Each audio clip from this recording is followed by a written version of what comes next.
রাজনৈতিকভাবে কত ঝঞ্ঝা, কত ষড়যন্ত্র, কত কনস্পাইরেসি পাড়ি দিয়ে আমাদেরকে সামনে এগিয়ে যেতে হয়। এই শত্রুদের ভেতরেও একজনকে দাঁড় করিয়ে দেয় যে আল্লাহর কোরআনের জন্য রেডি হয়ে যায়। পড়েন সুবহানাল্লাহ। মুতঈম ইবনে আদি, আল্লাহ তার মনকে নরম করে দিলেন। মুতঈম বলে, মোহাম্মদ আমি তোমাকে আশ্রয় দিব। তার দুই ছেলেকে পাঠালেন, যাও খোলা তলোয়ার নিয়ে, স্কট দিয়ে, গার্ড অফ অনার দিয়ে মোহাম্মদকে মক্কায় ঢুকাও, আর বলো আমি আমান দেব। আমান কি দিব? আমান মানে সিকিউরিটি, নিরাপত্তা। সিকিউরিটি ছাড়া, আমান দেওয়া ছাড়া কেউ থাকতে পারতো না। তারা দিনই ভাই নয়, তারা মায়ের পেটের ভাই নয়, তারা মানবিক দিক থেকে ভাই। ও মানুষ, আমিও মানুষ, ইসলাম মানুষকে সম্মান করে। চিল্লায় বলো ঠিক কিনা?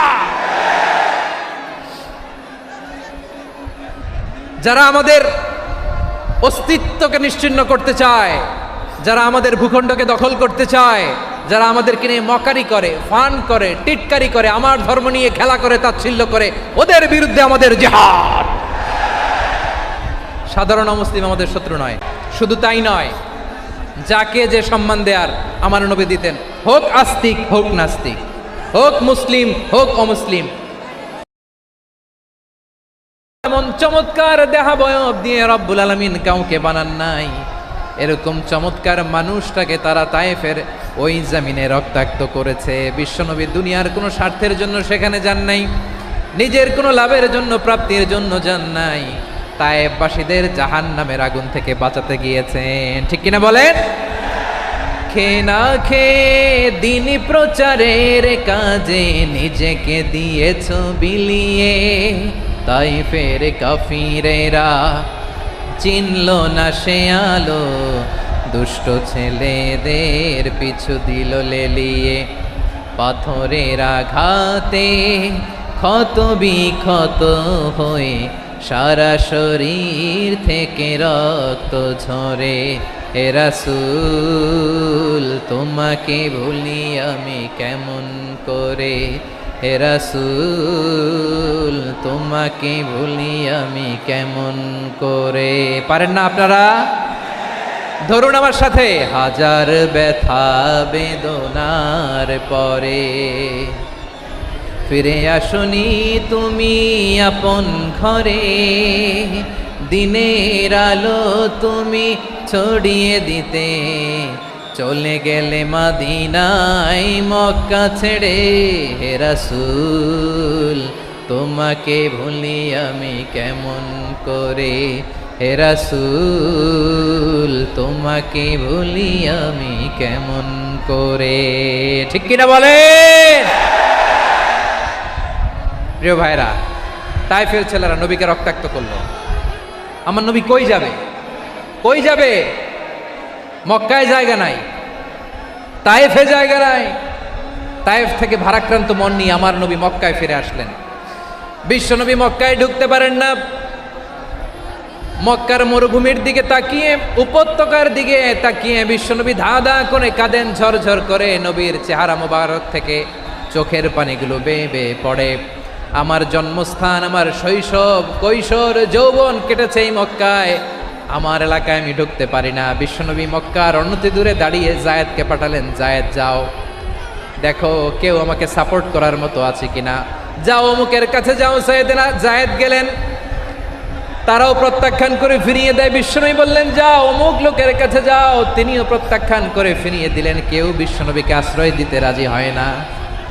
নিজ জন্মভূমিতে বিতাড়িত বিশ্বনবী, সর্বশেষ বিশ্বনবী বললেন যাও মুতঈম ইবনে আদির ঘরে যাও। মুতঈম ইবনে আদি মুশরিক, তার কাছে যাও। গেলেন, মুতঈম ইবনে আদি রাজি হয়ে গেল। সুবহানাল্লাহ বলেন।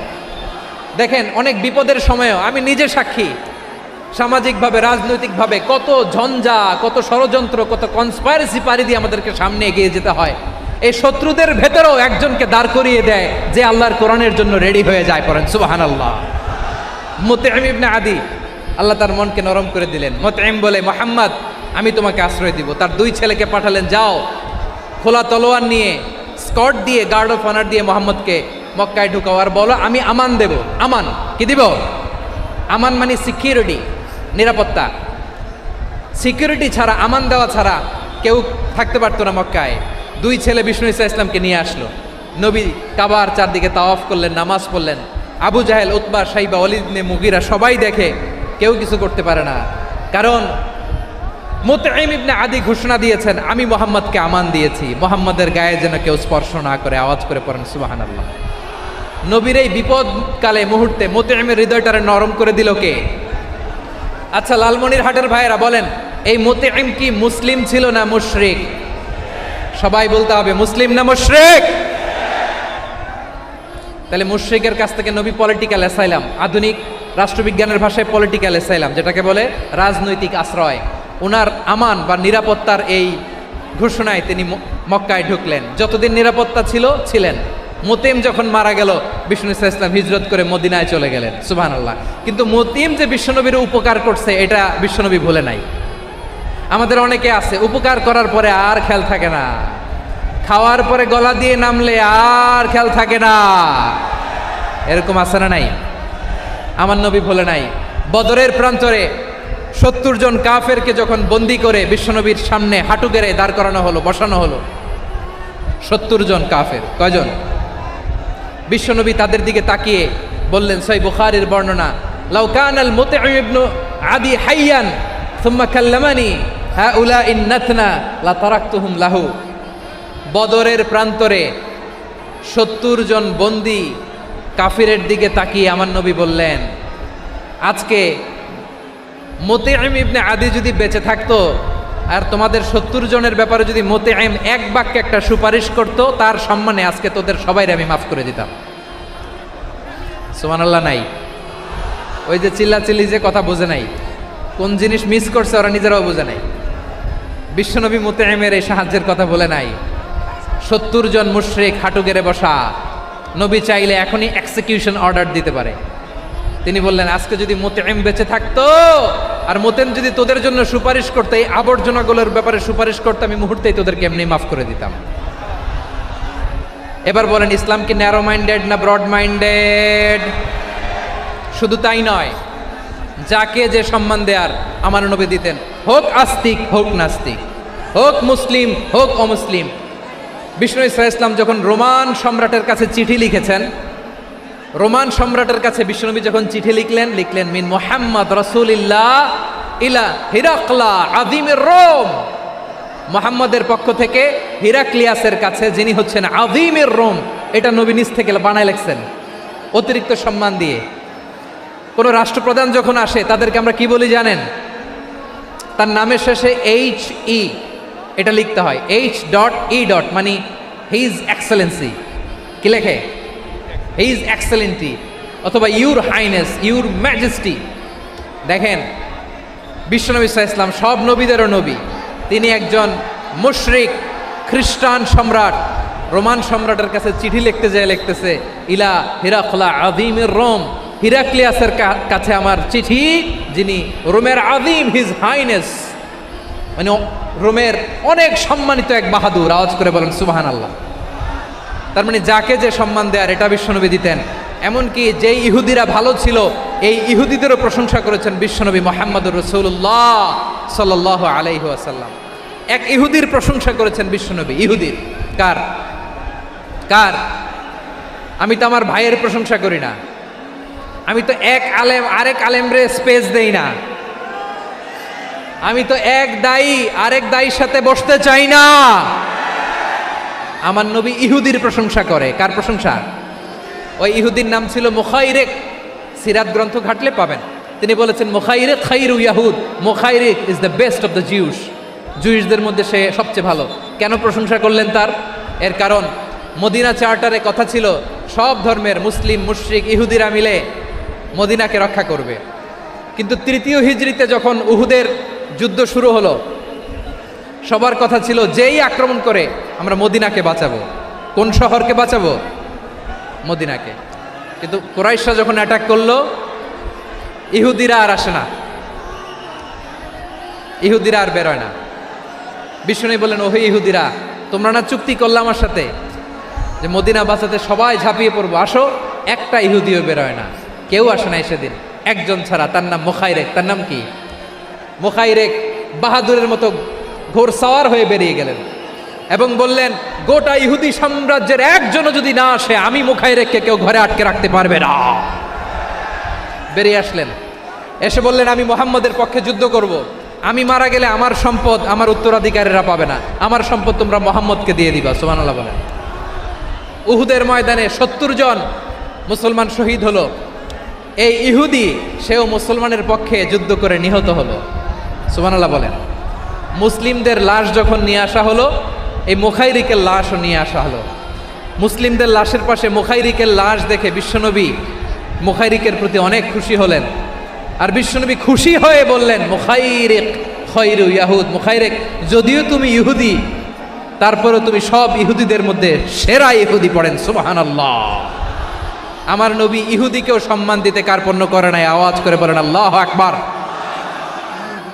প্রিয় ভাইরা, এবার সর্বশেষ আওয়াজ করে বলেন, ইসলাম কি ন্যারো মাইন্ডেড নাকি ব্রড মাইন্ডেড? সবাই বলেন, ন্যারো মাইন্ডেড না ব্রড মাইন্ডেড?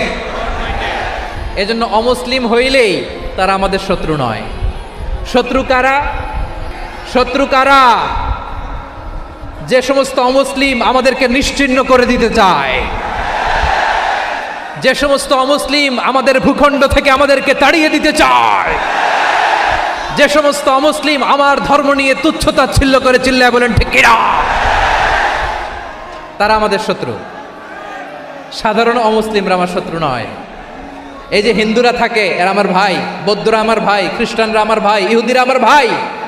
তারা দিনই ভাই নয়, তারা মায়ের পেটের ভাই নয়, তারা মানবিক দিক থেকে ভাই। ও মানুষ, আমিও মানুষ। ইসলাম মানুষকে সম্মান করে, চিল্লায় বলো ঠিক কিনা। যারা আমাদের অস্তিত্বকে নিশ্চিহ্ন করতে চায়, যারা আমাদের ভূখণ্ডকে দখল করতে চায়, যারা আমাদেরকে নিয়ে মকারি করে, ফান করে, টিটকারি করে, আমার ধর্ম নিয়ে খেলা করে, তাচ্ছিল্য করে, ওদের বিরুদ্ধে আমাদের জিহাদ। সাধারণ মুসলিম আমাদের শত্রু নয়। আপনি জানেন, নিউ ইয়র্কে, আমি তো নিউ ইয়র্কে ছিলাম অনেকদিন, ওখানে ফিলিস্তিনিদের পক্ষে যখন আমরা মিছিল করেছি, অনেক ইহুদি আমাদের সাথে মিছিলে দাঁড়িয়েছে। কারণ ওরাও জানে এই ভূখণ্ড ফিলিস্তিনিদের ভূখণ্ড। আওয়াজ করে বলো লালমনিরহাট ঠিক কিনা। ইসরায়েলের রাজধানী খোদ তেল আবিবে অনেক ইহুদিরা বেঞ্জামিন নেতানিয়াহু তার বিরুদ্ধে মিছিল করেছে। তো তারা কি আমাদের শত্রু? না।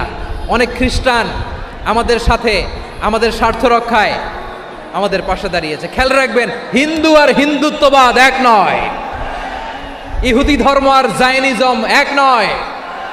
জায়নিজমের বিরুদ্ধে আমাদের সংগ্রাম, আমাদের জেহাদ, চিল্লায় বলেন ঠিক কিনা। এই যে ফিলিস্তিনের ভাইয়েরা, তারা তাদের স্বাধীনতা সংগ্রামের জন্য লড়াই করছে, করে যাচ্ছে, আমরা এটাকে সমর্থন জানাই, চিল্লায় বলো ঠিক কিনা। কাশ্মীরের ভাইয়েরা স্বাধীনতার জন্য সংগ্রাম করছে, আমরা সেই সংগ্রামকে সমর্থন জানাই, আওয়াজ করে বলো ঠিক কিনা। যারাই আমাদের ইসলামকে নিশ্চিহ্ন করতে চায়, তাদের বিরুদ্ধে আমাদের সংগ্রাম, আওয়াজ করে বলতে হবে ঠিক কিনা। ওই সমস্ত দুর্বৃত্তদের সাথে আমাদের কোনো সম্পর্ক নাই। আমরা যদি ঐক্যবদ্ধ থাকতে পারি, ওই দুর্বৃত্তরা চান্স পাবে না। আমরা ঐক্যবদ্ধ থাকতে রাজি আছি। লালমনিরহাটের ভাইয়েরা, আমরা ঐক্যবদ্ধ থাকলে ওই দুর্বৃত্তদের কালো হাত ভেঙে দিতে আমাদের সময় লাগবে না। তাদের কালো হাত ভেঙে দিতে রাজি আছে মুসলমান? কারা কারা রাজি? দু হাত তুলে দেখাও।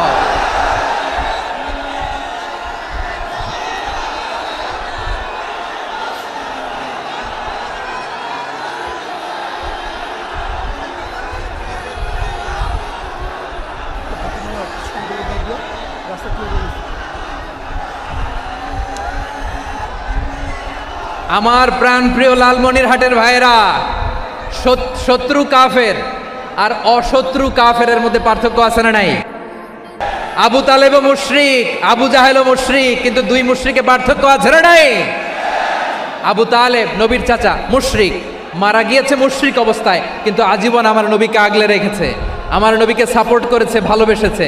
আবু জাহেলও মুশরিক, মারা গিয়েছেও মুশরিক হিসেবে, আজীবন আমার নবীর বিরুদ্ধাচারণ করেছে। আবু জাহেলের শক্তি, সামর্থ্য, স্ট্র্যাটেজি, প্ল্যান সব আমার নবীর বিরুদ্ধে ছিল। এই আবু জাহেলের কারণে একটা দিন শান্তিতে আমার নবী মক্কায় ঘুমাতে পারে নাই, চিল্লায় বলেন ঠিক কিনা। এজন্য রাব্বুল আলামিন বলেন, লা ইয়ানহাকুমুল্লাহু আনিল্লাযীনা লাম ইউকাতিলুকুম ফিদ-দীনি ওয়া লাম يخرجوكم من دياركم أن تبروهم وتقسطوا إليهم إن الله يحب المقسطين